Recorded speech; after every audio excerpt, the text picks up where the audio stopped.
I'm here with Carolyn Federoff of the Massachusetts, Vice President with the Massachusetts AFL-CIO. Thank you for taking a couple of minutes. You and I have both seen the polling data that says that people believe that government spends too much money. But also, you ask those same people what should government cut, and there aren't a lot of answers for what government should cut. They think government spends too much money, but they can't figure out how to make the government spend less. There's no consensus around that. What do you think is going on there? Well, I think, frankly, I think that politicians are pandering to the voters. That recently, Mitt Romney, for example, had been saying that if we were to eliminate Amtrak and the National Endowment for the Arts and cut taxes by 20%, that we would balance the budget. And yet it is incredibly clear that you could eliminate almost all of the independent agencies and a substantial portion of government and still have the deficit there. However, it's easier to talk to people about cutting taxes than it is to talk about what the real problem is. And the real problem is we've cut taxes way too much. We need to go back to a sound fiscal policy that raises the money that we all agree is necessary to run the government that we want. Well, what's interesting when you say that is that most people are surprised to find out that actually our tax burden, even the tax burden of the average middle class worker, is actually historically at a historically low level. Yes, it is. In fact, none other than USA Today has reported that our total tax burden at the state, local, and federal level is now at its lowest level since 1959. That's at every single level. And people need to think about how much more do we gain from government now than we gained in 1960. In 1960, we didn't have Medicare or Medicaid. We had no special education for our children who had disabilities. You know, we didn't have housing for elders or for persons with disabilities. We didn't have the Environmental Protection Agency. The quality of our life is just so much better now than it was in 1960. The thought that somehow it's reasonable to pay less taxes than we did in 1960, this is just, these two sides don't compute. These are really key services for our business sector, for our farming sector, for our aquaculture sector.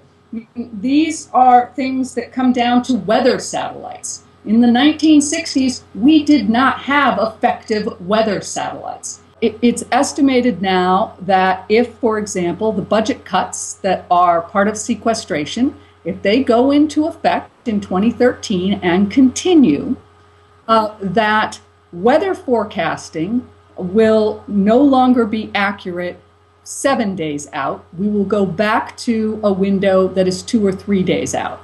And in the event of a hurricane that's coming up the East Coast, that means that mayors and governors will have to order the evacuation of twice as many people in order to ensure our safety, simply because we do not have good, accurate weather forecasting sufficiently in advance.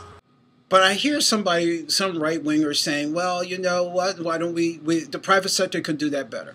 Well, in fact, my understanding is that the private sector on weather reporting secures 93% of their data from federal satellites. There is no private sector that is going to make sufficient money in order to take over that sizable a chunk of satellite technology. That's a real solid point, but that people who I think that the private sector can move in and just take over a lot of this stuff. Number one, the private sector doesn't have the profit motivation to do a lot of this stuff. And there's actually nothing that says that the private sector would be less susceptible to waste and fraud and abuse than people accuse the public sector of being. Absolutely. I find it so humorous when people say that, you know, we should not have a food stamp program until we can guarantee that there are no takers who are fraudulently abusing the food stamp program. And yet, every time I walk through Walgreens, I walk through those nifty little metal detectors or RFID detectors, and I am under the realization that nobody has demanded that Walgreens close until they eliminate 100% of shoplifting.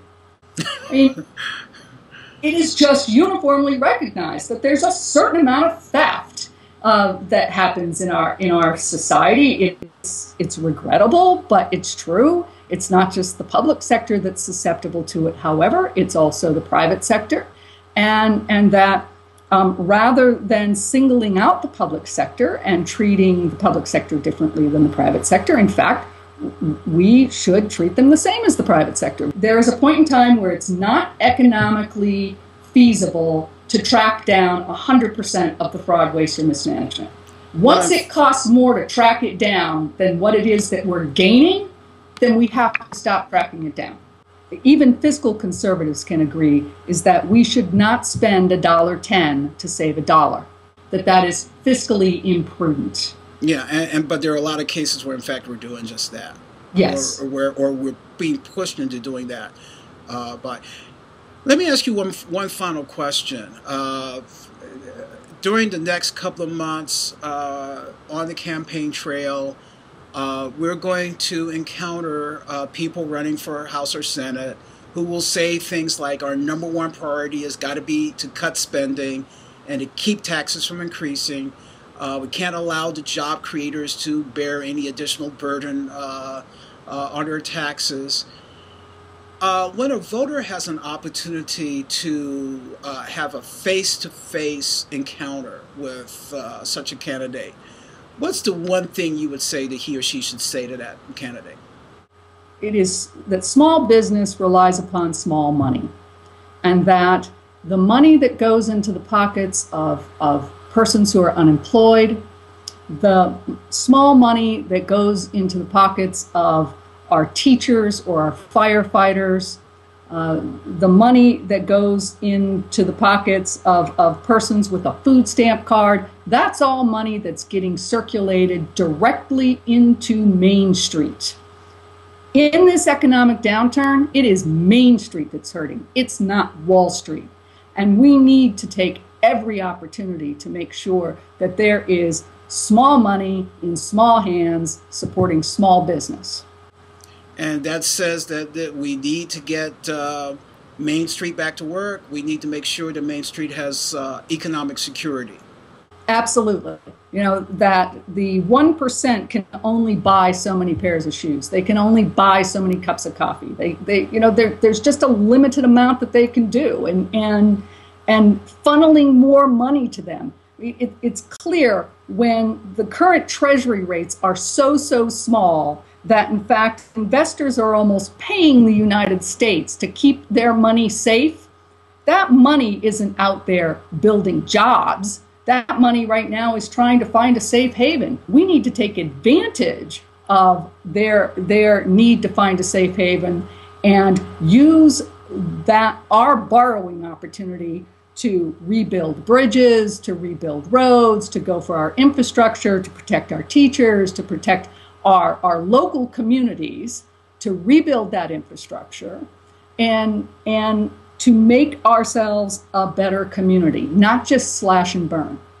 Well, thank you for everything that you've been doing to get that message out and to help us articulate a better vision for solving our financial challenges. Thank you so much for this opportunity. I really appreciate it.